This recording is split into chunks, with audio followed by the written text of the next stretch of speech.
I would like to thank the organizers for their very kind invitation to take part in this great conference.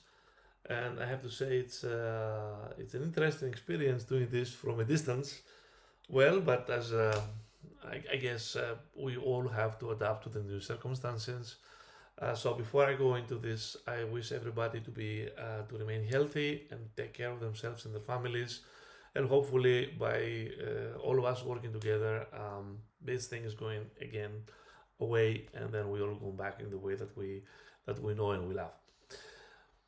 Now, this is Costas Bekas. I am the head of the Advanced Scientific Computing division within Citadel Securities. Now, a disclaimer, I have been with IBM Research for the last 15 years, only moved to Citadel Securities at the end of last year. So what I will be describing in this presentation really was work that I did with my colleagues in IBM Research. However, this is technology and knowledge and essentially a belief that comes and with me and follows me in I guess the rest of my career. Okay, so let me dive in. So the question of interest here is very simple. Are we facing a wall in front of us with respect to scientific discovery? Are we seeing a slowdown in scientific discovery? And if we are, as many people actually say in preamble, why is that so? Now, it's not difficult to describe to you guys, at least to this audience, what are the three main pillars of scientific discovery, such as theory, experimentation, and simulation. And of course, while simulation has been with us essentially in the last, I would say, 60, maybe 70 years, theory and experimentation are ancient. Well, let's take a look at where we are today, however, with every single one of them. Last year, in the field of material science, there were close to 500,000 publications. If we go to domains like biomedical, then these publications exceed even 1 million per year. So that is essentially an ocean of captured human knowledge that is extremely, extremely difficult, or I would say essentially impossible for any organization, definitely for any human, to be able to read, digest, and then really make it part of their knowledge. Simply, it's too much. It's exploding. At the same time, the advances we have had in the last 10 years in sensor technology, in wireless networking, broadband, in energy with much more efficient batteries, mean that we are collecting data from a massive amount of sources. Essentially, there is no technical company today that does not have a data strategy, right? So a data acquisition strategy. So this means that the amounts of data that we are gathering today are simply blown out of proportions. Now, last but not least, let's take a look at simulation. There is no technology other than computing that has seen the type of exponential progress that we have been enjoying for the last 60 years.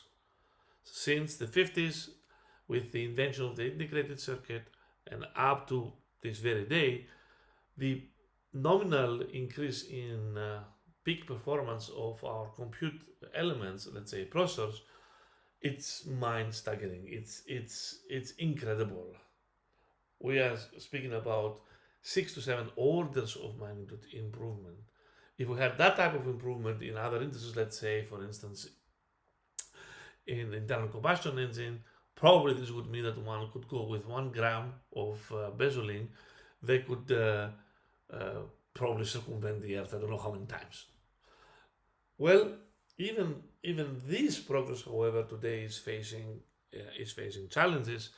So essentially, where Moore's law still goes strong, meaning that we are still able to go smaller integration, we are still able to pack more compute capacity into our chips, these chips, these architectures, these system architectures, all the way up become extremely much more complicated than older systems. So it's becoming exceedingly more difficult to take performance out of these systems. So if we look at them all together, the amount of knowledge that we're generating, the amount of data that needs to be analyzed, and the compute that's not really keeping up to what needs to be analyzed, this shows us that we are in front of a perfect storm, and this is what I symbolize with this typhoon symbol in the middle of the plot. Now, I would like to show you a number of examples in this direction out of my own experience, and all of them are success stories, by the way, but they taught me that lesson. So a few years back, we were studying lithium air. Material science is a very good example to understand this concepts that I'm describing, for instance. Now, in this setting, lithium air was a great model. However, the early models were not recharging, and people were looking in the classic human way in problems that they have seen with other similar type of technologies. For instance, in lithium ion, there were the formation of dendrites in the anodes and cathodes. So people were looking into maybe there's dendrite formation into the poles of our battery in this battery. So they looked, nothing like that happened.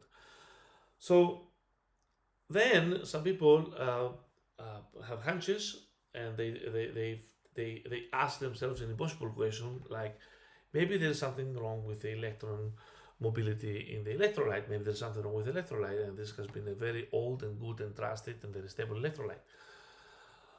To understand that required massive simulation, so we did that. We took our carbon nanomolecular dynamics workhorse technology, implemented very expensive but really accurate electron-electron interaction that's called exact exchange, scaled the hell out of the simulation all the way to 6.3 million threads, achieved an incredible performance in strong scaling. You can see it in the plot on the right.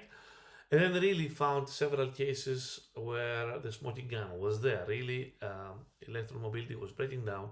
The molecules essentially were disintegrating. The properties were not being held of the electrolyte. So then we had the smoking gun. Then I naively declared victory, which I shouldn't, because the real victory would come when we get a new electrolyte. So then I asked experts in my colleagues at the time in IBM, like Teolaino, so how now that we know what's wrong, how long will it take us to actually fix it? And the answer was a disappointing maybe 7 to 10 years. And then I realized why. And then I went into this understanding that doing research is not just doing a simulation, but it's really doing, of course, many simulations. But in reality, research is a full cycle. So you need to go into and understand the literature, right? So for instance, there is more than 2 million materials that could be potential candidates. So understand the literature, see the properties, create models, run simulation, test a few, come back and repeat the cycle.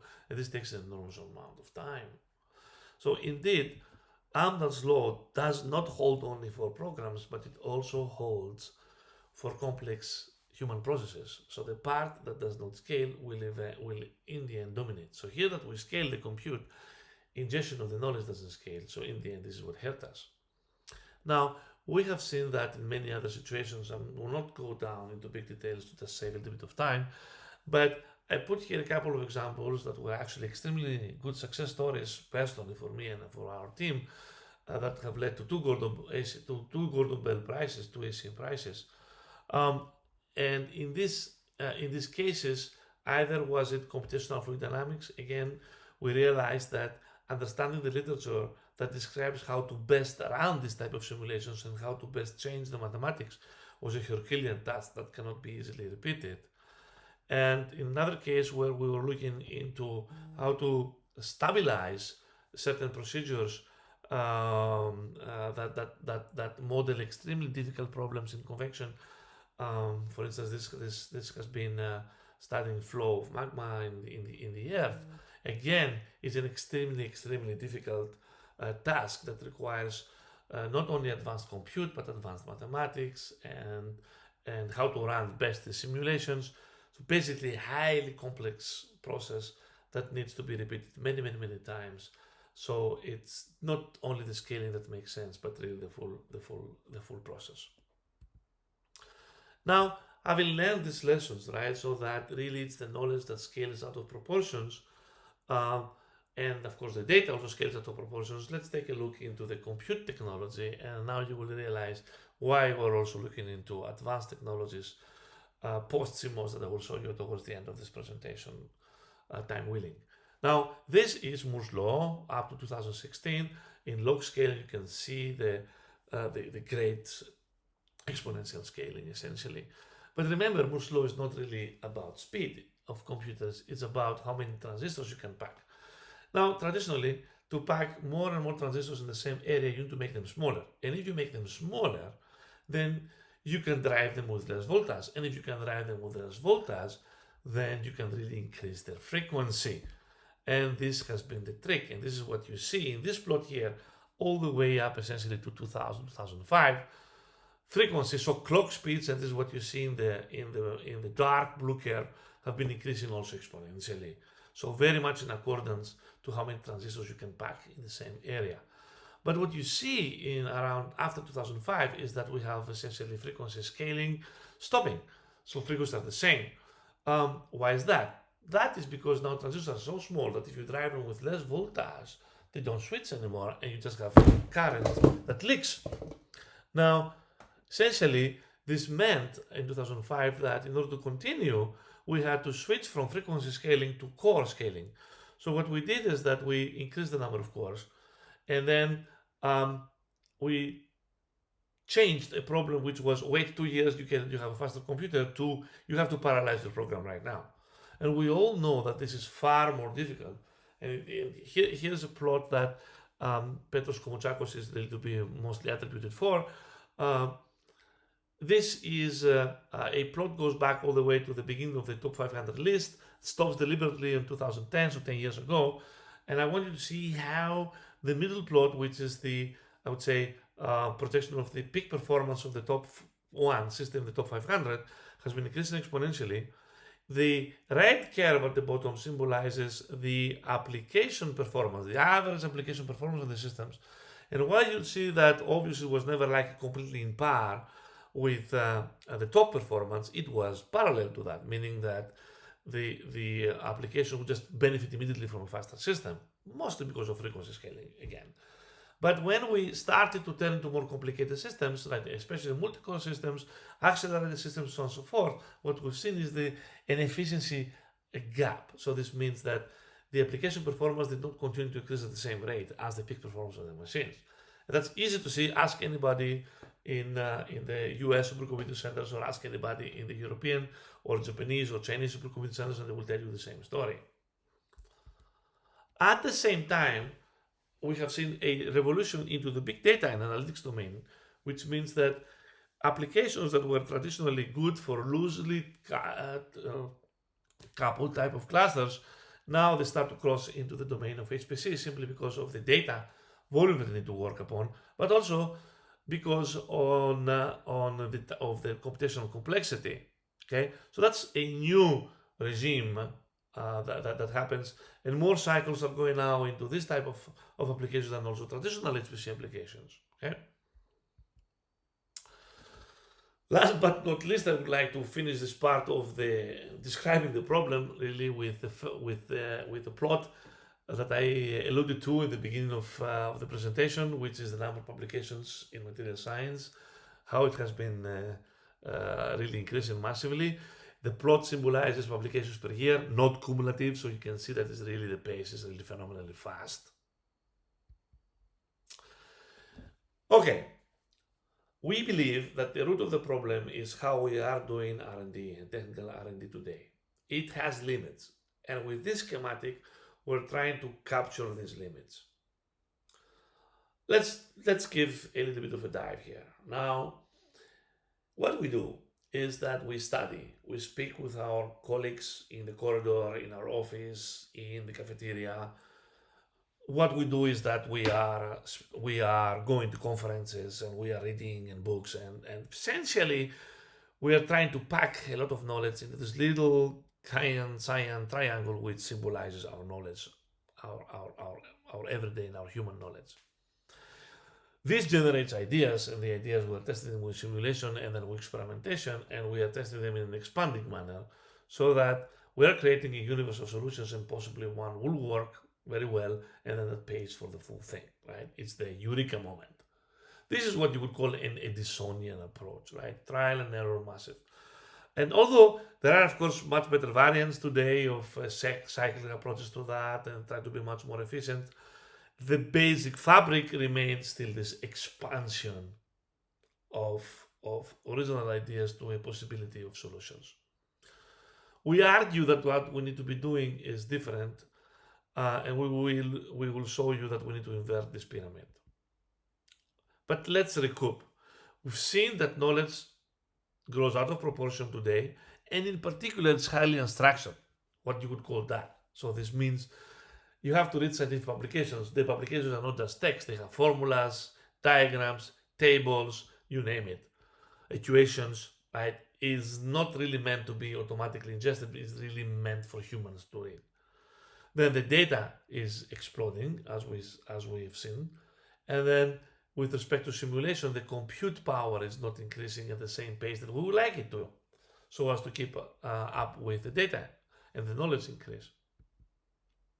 So let's see what we can do about it.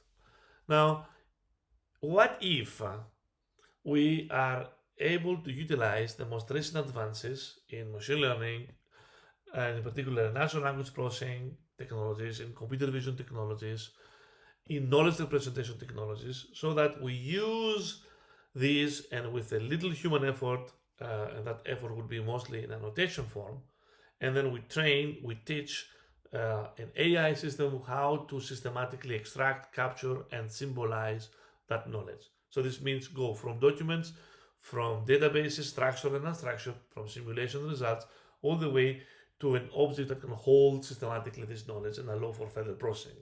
And we argue that this object needs to be knowledge graphs. Then, on top of these knowledge graphs, we apply powerful graph analytics and machine learning technologies that further reduce the space, show you where you have gaps, guide you to generate more data in the right direction, and decide massively which simulations are really needed and which can safely be discarded. So, for instance, if you started from 2 million materials that are candidates for electrolytes for lithium air, with this approach you go down, let's say, to 50,000 by the literature analysis, and with the inference you go down to let's say 200, and then suddenly 200 materials you can actually simulate with the course of a year, but 2 million materials you have no hope to. Okay, so this is fundamentally a different approach, right? Instead of expanding, we go focusing. Now, in order to do this, we need a series of technologies to be developed and to exist. So, in order to generate the knowledge space, we need to be able to ingest structured and unstructured data so as to create these massive knowledge spaces. And we are speaking about complex documents, and structured databases, simulation results from previous runs, public data, proprietary data, whatever you can feed into the system. So we're speaking about a massive data funnel here, and then technology to be able to represent this, right? Knowledge graphs that can go to trillions of nodes if needed. Now, this needs to be deep, meaning that we're not looking only at text, but we're looking at tables, at images, at formulas, at diagrams, so that we can ask deep questions like list all of the properties that have been published about a certain chemical. Right? You just give a formula of a chemical and you tell to the system, show me everything that has been published about that, put that in a table, write all the properties and show them to me. And then you can use statistical analysis techniques to find discrepancies between this data, give statistical degrees of understanding, actually even find some black sheep or some problems in publications in that respect. So if everything becomes accessible, you have a lot of power, right? You have massive power. Then of course, when you have all of this knowledge, then that in your fingertips, then the first thing, the natural thing that comes is deep search, right? So really search in a way that right now takes months and months. I mean, we at some point with my team, we computed that about 30 to 40% of the time of an engineer in the chemical business in Europe today can go into search in the internet, in the literature every day. Now, then once you have the data organized in knowledge graphs, then you can use powerful graph analytics technologies like, remember, PageRank and Google, right, and Yahoo.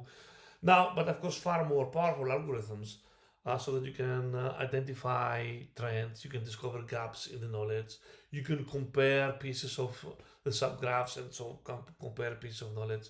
You can run hypothesis discovery, run what if scenario, and then essentially design using how to run the right simulations, okay? And of course, then take these results, feed them back, and then come up continuously with an enriched model. So all of this means that we have a technical computing program in front of us in order to reimagine computing. And this maps really the thought processes and the work processes of knowledge workers in many, many industries. So people need to be able to extract and represent information, right? Read and understand what's the nomenclature. People need to be able to substitute with the data-driven methods a lot of their hard and difficult experimental or or compute processes. And then, of course, ultimately, we would like to go towards automatic hypothesis discovery and reasoning and so on and so forth.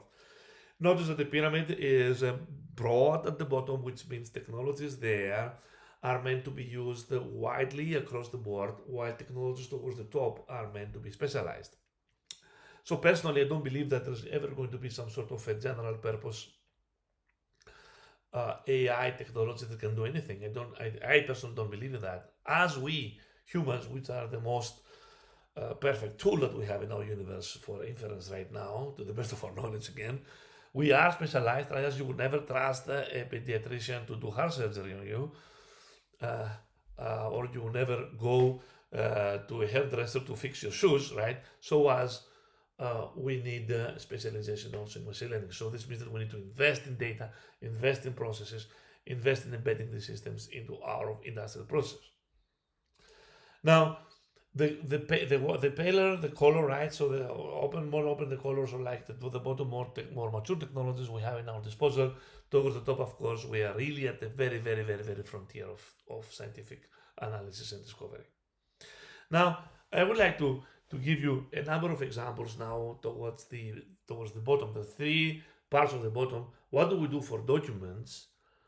How can we really use domain-specific machine learning to do inference that come from the information of these documents? And how to analyze the knowledge we have in domain-specific knowledge graphs. Let's start from the first. So remember that scientific documents or technical reports in companies are really tools that are designed to be information read by humans for humans. Otherwise, we will not put in a document, we'll put it in a DB. But even in DBs, for instance, sometimes we have textual information that is the analysis of a certain human. A human may say, okay, I see this process has fault 1, 2, 3, 4, according to my opinion, right? So in quotes. So this means that even in databases, you may have semi-structured, even unstructured information held there. So somebody needs to read it and understand it. Okay, so the first idea here is to take a document and convert it from PDF into a semi-structured format that then allows subsequent processing. For instance, remember that the document does not only have text, but it may have formulas or tables or abstracts or subnotes and footnotes and so on and so forth. So the technology here aims to do what we humans are doing unconsciously, which is watch a page, unconsciously really understand all of the visual elements of the page. This is what you see on the second from the left, right? All the visual components. Understand the groups and say, okay, this looks like the abstract, this looks like main text, this is the title, these are the authors. And then label that and put it into a semi-structured format like a JSON file here. Now, the way that we do it is that the technology to find all of the visual components is, I would say, automatic using the latest deep learning technologies there. But the technology to teach the system how to read relies on a little bit of annotation. So here you see a first version of the system. Somebody a user is annotating paragraphs, you can see the list on the right panel. So we're just annotating paragraphs. Now we will start to annotate captions, right? So the right page shows you the original page, the right page shows you now the converted results from the left page. Now we're annotating a table. So we're providing the system some ground truth. We can even correct it. And on top of that, then we can start to build models once we're satisfied. So now when I press the submit button, what happens is that this data is analyzed, a new machine learning model is built, the new page is parsed, and we see the applied model on top of that, which we can either accept or correct a little bit. So we progress in this manner, and then progressively, actually very fast, we have a better model. Now, let me turn into another example of how we would use now this knowledge that we have extracted to create machine learning inference that is really domain specific. In this particular example, I'm speaking about a system that has been led by Teo Laino in IBM Research, and I had the privilege to work with the team for an amount of time. Is called IBM RxN, and has revolutionized the way that machine learning is being used for organic chemistry. Basically, here the goal was take the knowledge extracted from documents, but also from knowledge that's existing in databases, teach a machine learning system organic chemistry, assuming that organic chemistry is actually following a bunch of rules, right? So there is wide belief that chemistry is a language. If it is a language, then we should be able to use language-driven technologies, such as translation technologies, to capture what's happening in the reactions, right? So the goal is to provide the system a reactants, reagents, and conditions, and then predict the products. Of course, there's also the reverse: provide the product and then be able to predict a reaction path. And again, the way that this is working is we're giving the system a convenient representation of the reactants and the reagents, and you will see that this essentially is SMILE, so like a language. Fit the system with the published data, but also internal information from companies, whatever you have at your disposal, and then predict the product, and of course also do the opposite.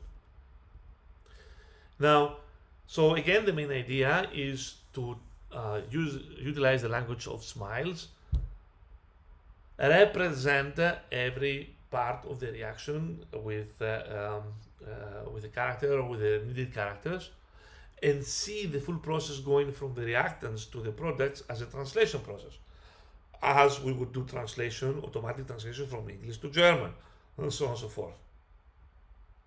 Indeed, the first technologies that we've utilized in this respect, this is the very, very first technology we utilized.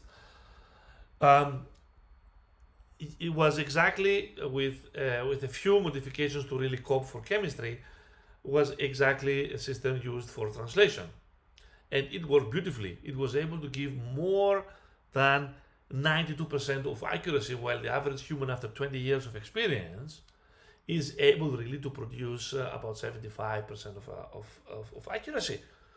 So in the meantime, the last 2 years, from the first public release of the system during the 2018 ACS annual meeting in Boston, where the system was able to beat more than 200 teams of the best researchers and professors and students in the world, like 80% of the time.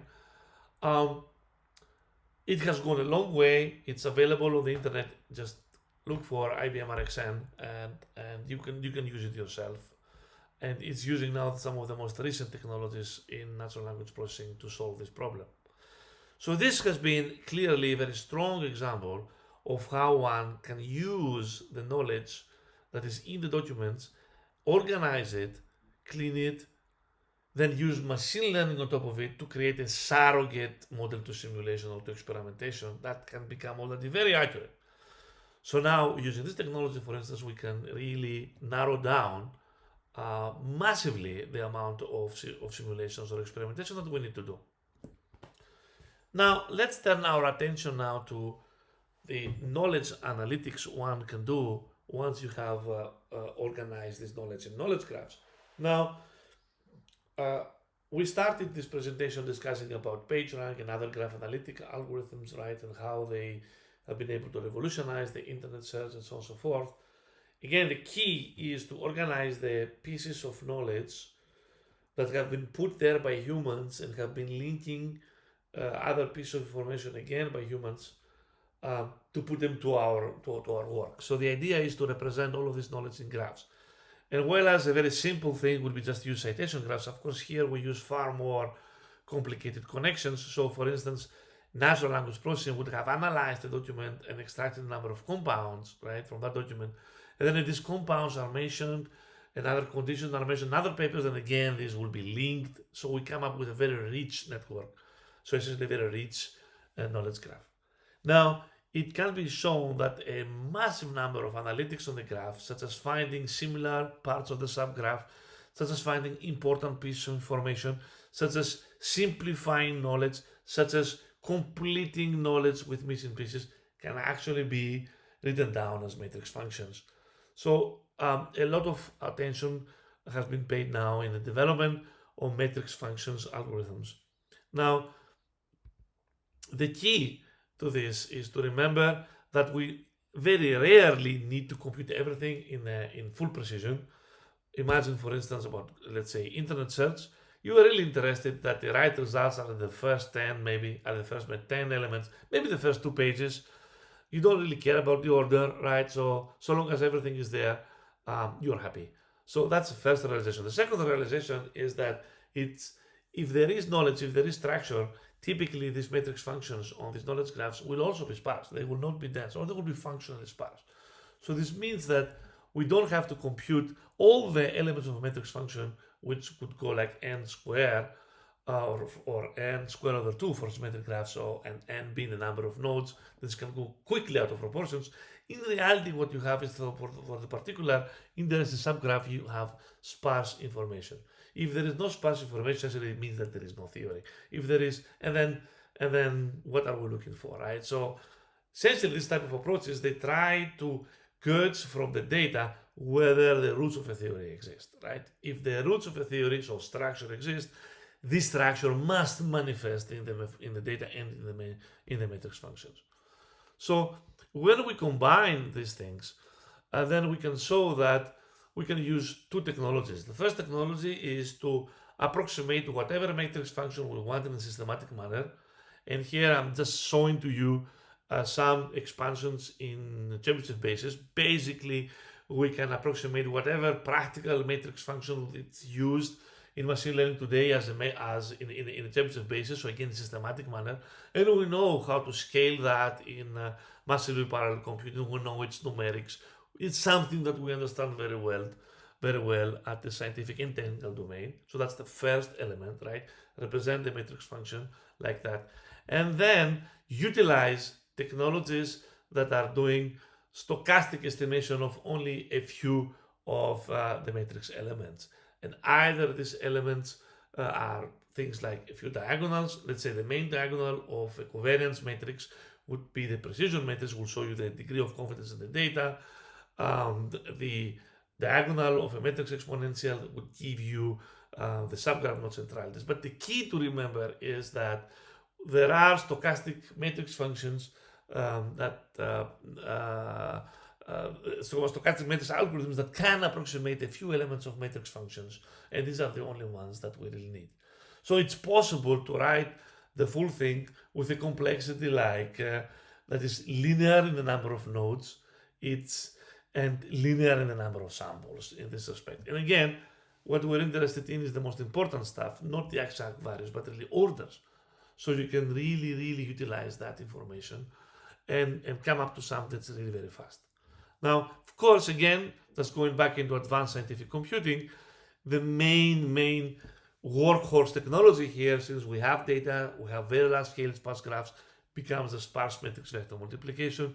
Yet again, we stumble upon this ubiquitously useful kernel. So scaling that into massive parallel resources, but also on the cloud or on the internet, is of paramount importance. And I'm not going to spend time here, but just want to tell you that there are ways to do it very well.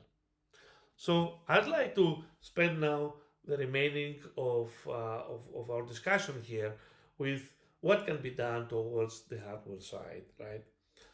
So where can we go beyond Moore's law essentially now here?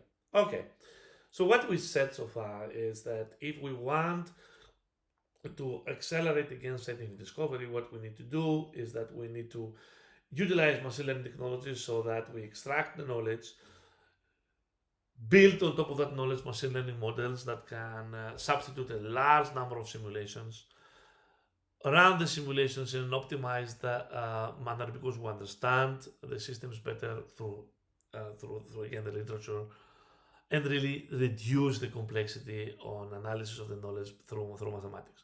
How about hardware itself now? So one thing that is a connecting line is that we never need 10 to the minus 16 accuracy, right? So essentially what we need is stable algorithms, right, that will not propagate error. So we need backward stable algorithms, going back to Wilkinson here, but we don't need more than 2 to 3 digits of accuracy. Rarely we need that, okay? So then we ask ourselves if it's possible to come up with computer architectures that actually do this.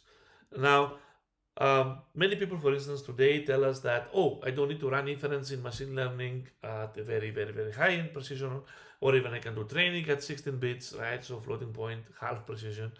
So people are starting to realize this. But if you don't do things accurately in many scientific applications, then this will bite you and it will just go out. So is there a way to combine exact and inexact computing so as to come up with exact or working precision exact results? It turns out it is, and now we go back to the very ideas of Wilkinson and iterative refinement. So the main idea is to have a part of the architecture that is doing reliable computing, but a low part of the load on the reliable memory, but in the low memory traffic. And then we have a part of the architecture that is doing non-reliable computing, so inaccurate, if you will, stochastic type of computing, but with extremely high load, and then also do memory communication in the same type of manner. And of course, even the communication can be relaxed between them. So this is indeed possible.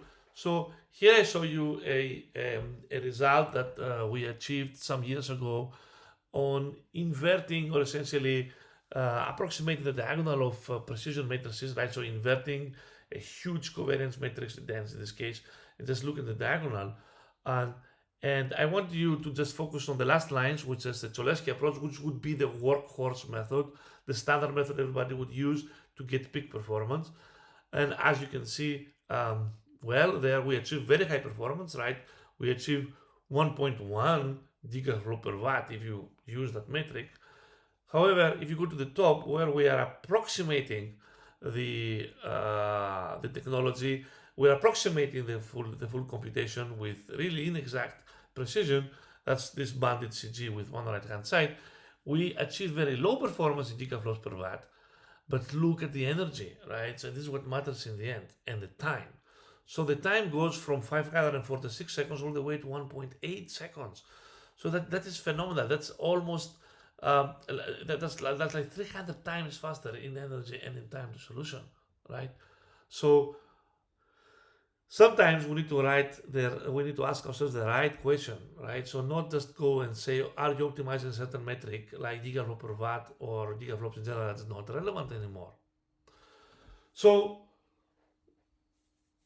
we then thought, what's the extreme in that, right? Could we use something that is also the very, very, very, very latest of technology? And now I'm going to be describing to you essential technologies with what we call computational memory. So today you have what the standard computing is, that we have a CPU and a memory, and next to that we would like to attach some computational memory. So what does it mean?